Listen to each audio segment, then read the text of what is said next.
Hey everybody, how y'all doing? This is Carla with today's inspiration, and as always, I'm so happy to be here to encourage you and remind you that you can live every day on purpose. Purpose. We were all born with purpose. We all are here for a reason. God does not make mistakes. If God didn't want you here, if you weren't supposed to be here, you wouldn't be here. But God designed your life and you're here. So everybody is worthwhile.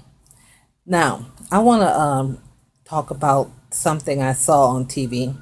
I do that a lot, don't I? But it gives good subjects and is pertinent to what's going on in our world. I was watching Ayanna Van Zant, her program called Fix My Life, and she's a coach and she assists people in fixing their lives. Okay. Well, this particular episode was about a mother with two daughters. Actually, it was one of the daughters who called in for assistance. And that daughter, she's young. She's, I think, in her 20s. She has a child who's 8, 9 years old. And her mom is raising her child. Her mom is a young grandmama. She's 51, younger than I am.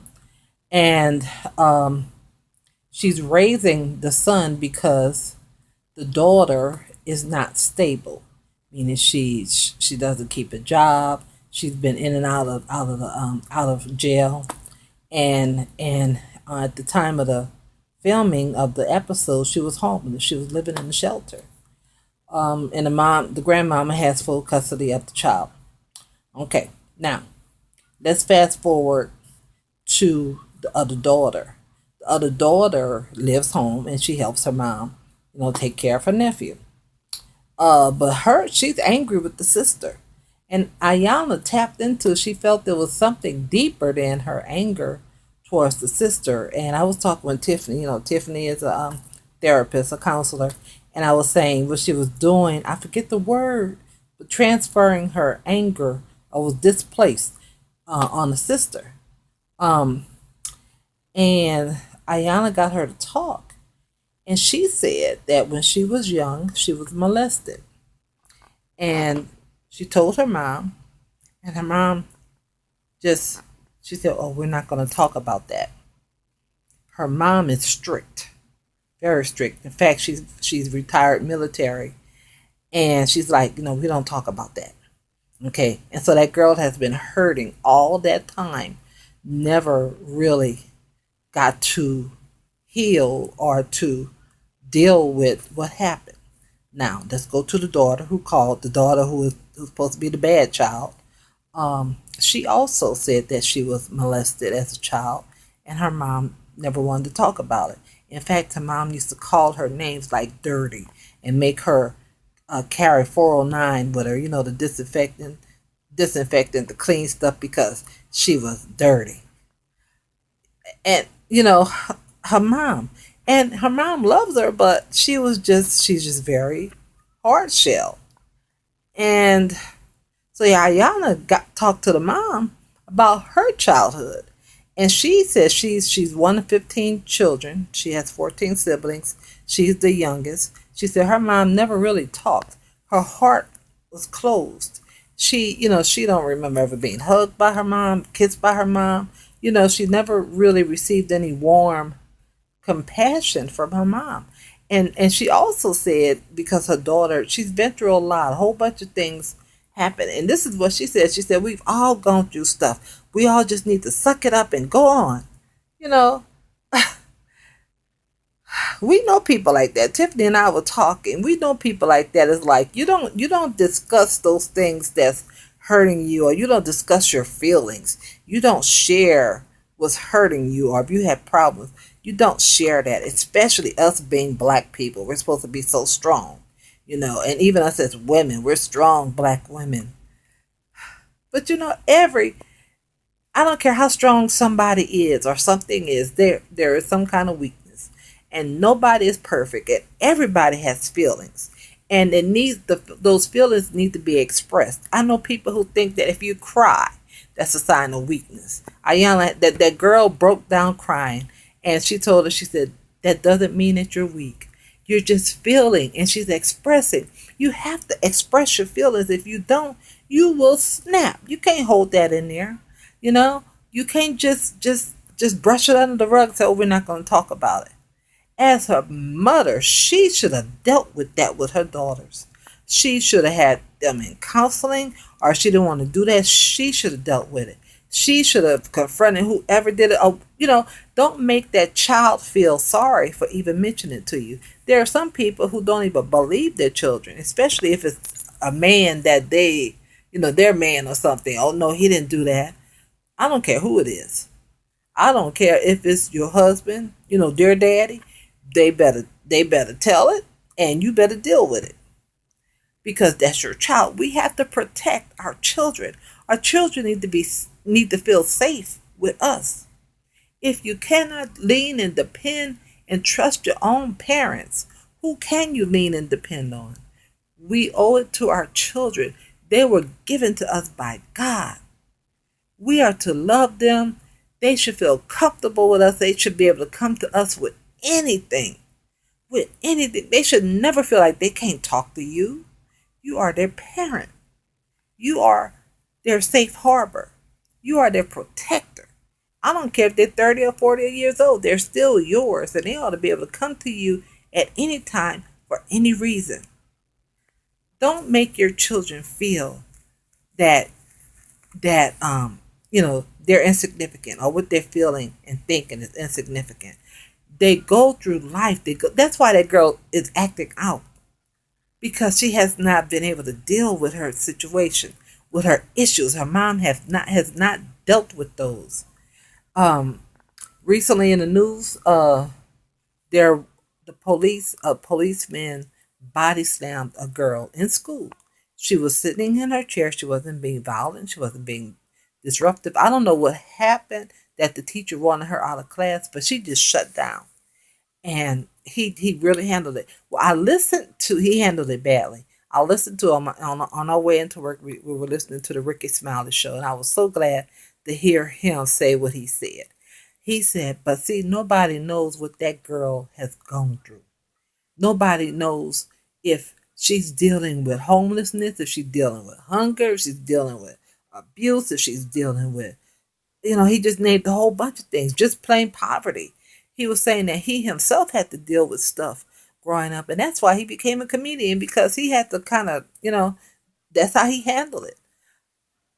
I work with students, and they're labeled at risk, but I love how our director, she calls them at promise, but they're considered to be at risk kids, because they come from, basically, not everybody, but basically they come from poverty, or single parent home, or um, you know uh, on assistance, getting benefits, welfare, or whatever.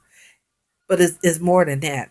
Most of these kids have issues with behavior, with their conduct. Some of the kids are dropouts from high school, but not all of them.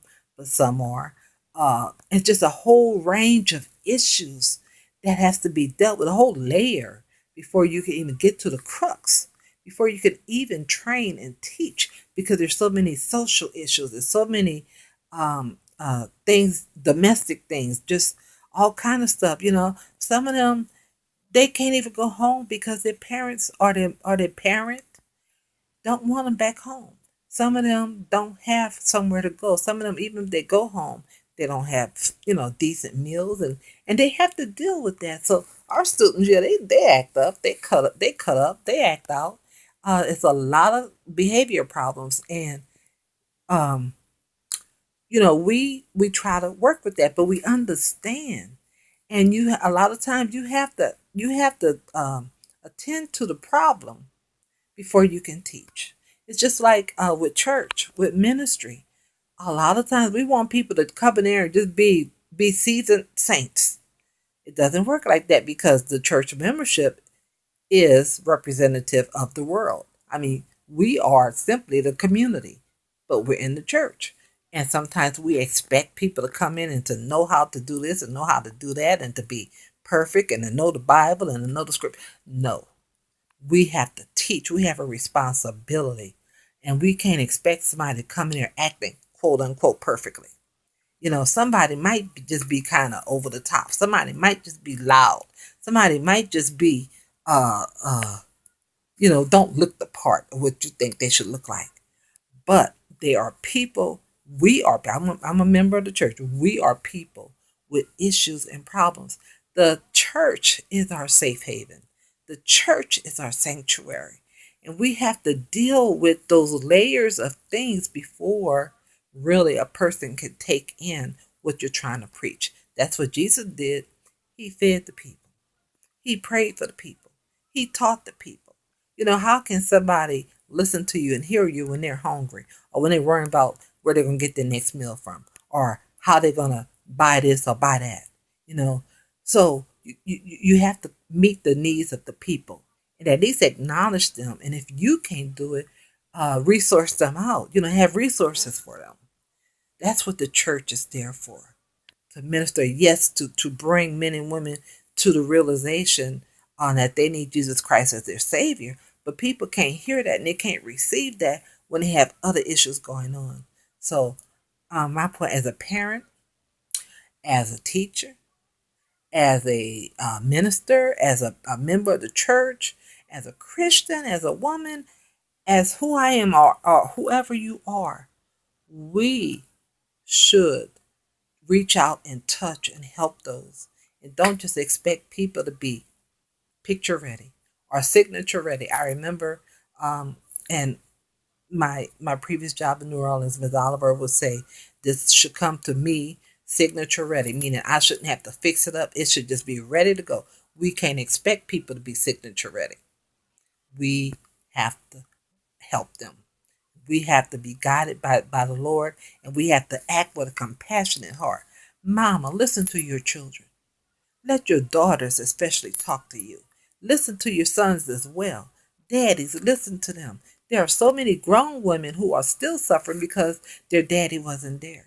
Or he wasn't there physically for them, or either he was there physically, but he wasn't there um, uh, mentally. I don't know how else to say that. He wasn't there for them. And they're still suffering because daddy wasn't there. The boys are suffering because they don't know, some of them, what it is to even have a father. They don't even know what it is to be a father.